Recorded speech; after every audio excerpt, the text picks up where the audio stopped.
छोड़ूंगा, पर गंगा एक्सप्रेसवे पर चल के चले जाइएगा। बताऊं मैं आपको शिलान्यास की डेट और इनॉग्रेशन की डेट?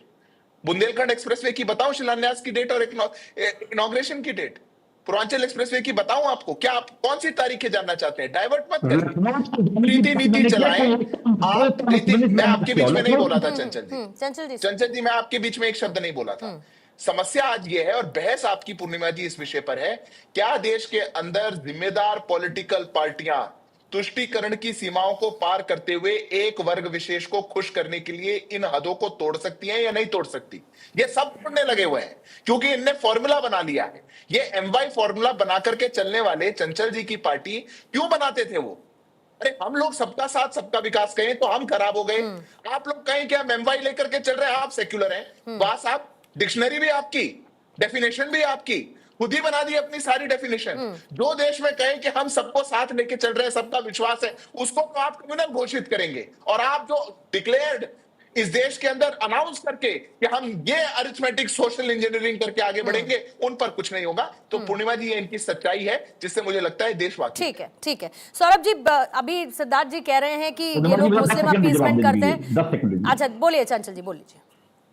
अभी हमारे साथी ने कहा कि जो है मुसलमानों के केस वापस लिए जा रहे थे। अरे भाई, आप लोग व्हाट्सएप यूनिवर्सिटी, सुबह सुबह जो व्हाट्सएप यूनिवर्सिटी को ज्ञान आता रहता है, वो सिद्धार्थ मत पढ़ा करिए। आप मुझे बताओ, हिंदुस्तान के इतिहास में किसी एक मुख्यमंत्री का नाम बताओ जिसके ऊपर क्रिमिनल केसेस हो, भड़काने के केसेस हो, जो अपने मुकदमे वापस नहीं हो। तो उत्तर प्रदेश से पूरी जो है कंपटीशन हो गया कि डिप्टी सीएम साहब कितने मुकदमे अपने वापस लेंगे, अपने मुख्यमंत्री कितने अपने केसेस वापस लेंगे। आप मुझे बताओ, हिंदुस्तान के इतिहास में ऐसा कोई मुख्यमंत्री का नाम बताओ जिन्होंने अपने क्रिमिनल केसेस, जो दंगे छकाने केसेस और जो हीनियस क्राइम के केसेस वापस लिए गए हैं उत्तर प्रदेश सरकार, मुख्यमंत्री जी। 5 ही सेकंड दीजिए जल्दी से सर, जल्दी जल्दी। चंचल जी, आपने 10 सेकंड में उससे क्रॉस।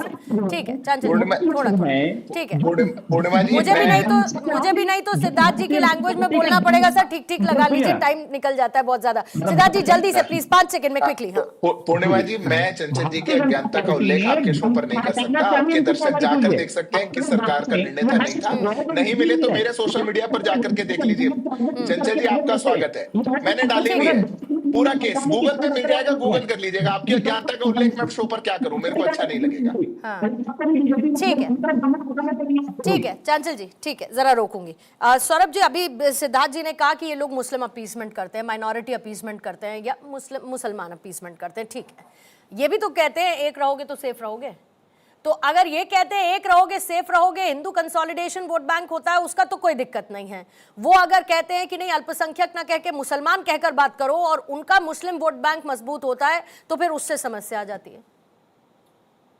देखिए पूर्णिमा जी, जो राहुल गांधी जी ने कहा कि अल्पसंख्यक ना कह के मुसलमान कहना सही है, वो कांग्रेस की नीति में आज से नहीं है। जब से देश आज़ाद हुआ तब से वो उन्होंने अल्पसंख्यक के नाम पर सिर्फ और सिर्फ मुसलमान को ही जाना है। और तहसीन भाई बड़ी आसानी से, कितना बढ़िया उन्होंने शुरुआत से घुमा दिया बातों को। बार बार कह रहे हैं कि ब्राह्मणों का नाम ले रहे हैं, ब्राह्मण की तो कोई चर्चा ही नहीं है यहाँ पे। कह रहे हैं ब्राह्मणों को माइनॉरिटी में शामिल करना चाहिए, बहुत अच्छा उनका सुझाव है और राहुल गांधी जी के बड़े नज़दीक माने जाते हैं। जरा राहुल गांधी जी को सुझाव दे दें भाई। 1992 में 1992 में जब माइनॉरिटी का कमीशन अधिनियम बना था, तो उसमें मुस्लिम, सिख, ईसाई, बौद्ध, इन धर्मों को शामिल किया गया। उसके बाद जैन धर्म को भी उसके अंदर शामिल किया गया। 2006 में जब आपने मंत्रालय बनाया कांग्रेस की यूपीए सरकार ने, तो सामाजिक न्याय मंत्रालय से निकाल करके आपने अल्पसंख्यक कार्य मंत्रालय बनाया। अल्पसंख्यक कार्य मंत्रालय में भी जो है आपने मुस्लिम, सिख, ईसाई, बौद्ध, पारसी और जो है वो जैन समाज को रखा। और आप जब देखेंगे आंकड़े उठा करके 2006 से लेकर के लगातार 2013 तक, तो अल्पसंख्यक मंत्रालय को सिर्फ जो है वो खाने पीने के लिए मंत्रियों ने अपने फायदे के लिए, मुसलमानों को हित पहुंचाने के लिए वहां पर उसका इस्तेमाल किया। ना तो पारसी के लिए कोई योजनाएं सक्सेसफुल पहुंचाई वहां पर सफलतापूर्वक, ना बौद्ध के लिए पहुंचाई, ना जैन के लिए पहुंचाई। और पारसी सबसे कम है परसेंटेज में, मतलब 1% भी पारसी इस देश के अंदर नहीं है। और यहां पर 22% वालों को आपने अल्पसंख्यक में डाल दिया। क्यों?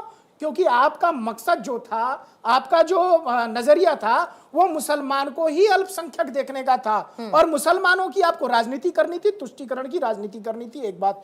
दूसरी बात देखिए, तहसीन भाई घुमा रहे हैं बार बार राइट्स की बात कर रहे हैं, सिख राइट्स की। अरे भाई, सिख राइट्स को आप इंडिया से क्यों कंपेयर कर रहे हैं? सिख राइट्स तो कांग्रेस पार्टी ने करवाया था ना। कांग्रेस पार्टी ने बड़ा पेड़ गिरता है तो धरती हिलती है कहते हुए कांग्रेस के मंत्रियों ने ये जो टायर गले में डाल के जलाने का काम किया, किसने किया था? कांग्रेसियों ने किया था। इस पे माफ करिएगा, इसको भारत से मत जोड़िए। भारत के लोग इसमें शामिल नहीं थे, इसमें शुद्ध रूप से कांग्रेस के कार्यकर्ता शामिल थे उस कुकर्म में जिसने देश के अंदर सिख समाज के अंदर टायर जला करके उनको मारने का काम किया। तीसरी बात देखिए, लगातार मैं कह रहा हूं कि आप माइनॉरिटी की बात, मुसलमान राहुल गांधी जी जो बार बार कह रहे हैं इसको, चुनाव दर चुनाव जो है, और कह रहे हैं कि ये हिंदू मारते हैं। मुझे आप भी बहुत वरिष्ठ पत्रकार हैं, तहसीन भाई भी बहुत अच्छे जानकार हैं, मुझे बताइए, हिंदू आज से मार खा रहा, मार खाने वाला मुसलमान है कि हिंदू है? मार खाने वाला सिर्फ और सिर्फ हिंदू है। आप पिछले 700 सालों का इतिहास उठा करके देखिए, अकबर से लेकर के, बाबर से लेकर के, औरंगजेब से लेकर के, तो ये क्या उनकी आत्मा को खुश करने के लिए दिया गया बयान था? यही मार खाते खाते अभी भी, जब देश आजाद हो गया उसके बाद भी हिंदू कहां मार खा रहा था? बंगाल के अंदर। हिंदू कहां मार खा रहा था? तमिलनाडु के अंदर। हिंदू कहां मार, तो इसको पूरा नैरेटिव जो सेट कर रहे हैं ना आप कि नहीं, वो चूंकि मुसलमान मार खा रहे थे इसलिए उनकी रक्षा के लिए ऐसा किया गया। 1000 से ज्यादा दंगे पिछले 10 साल जब यूपीए की सरकार थी तब हुए। मलियाना का दंगा आप देख लीजिए कब हुआ था। उसके पहले जो है जिस प्रकार से मुजफ्फरनगर के अंदर समाजवादी पार्टी के अंतर्गत दंगा हुआ था 2014 से, मैं डंके की चोट पे कह रहा हूं, भारतीय जनता पार्टी की सरकार है, नरेंद्र मोदी की सरकार है। 2014 से तहसीन भाई ऐसा कोई एक प्रमाण दे दे कि 2014 के बाद कोई एक दंगा हुआ, आज 2026 है, जिसके अंदर जो है उसको दंगा कराने की कोशिश जरूर की गई। यूपी उत्तर प्रदेश के अंदर दंगा कराने का प्रयास समाजवादी पार्टी के द्वारा किया गया, लेकिन उसको बहुत ही समझदारी के साथ योगी आदित्यनाथ की सरकार ने बचा लिया और वहां पर दंगा नहीं हुआ। इसलिए देखिए, जो बात है तहसीन भाई, आप क्लियर कहने वाले आदमी हैं, तो आप क्लियर कहिए, राहुल गांधी जी को उस चाशनी में मत डालिए कि वो मुस्लिम तुष्टीकरण की चाशनी में तो रहते ही हैं, लेकिन आप उनको सिख दंगे के नाम पर आप कह दीजिए पूरे भारत के अंदर है। ब्राह्मणों के साथ कहीं कुछ नहीं हो रहा। ब्राह्मणों के ऊपर जो उलूल जुलूल बयान समाजवादी पार्टी के नेता दे रहे हैं, आपको उनका विरोध करना चाहिए,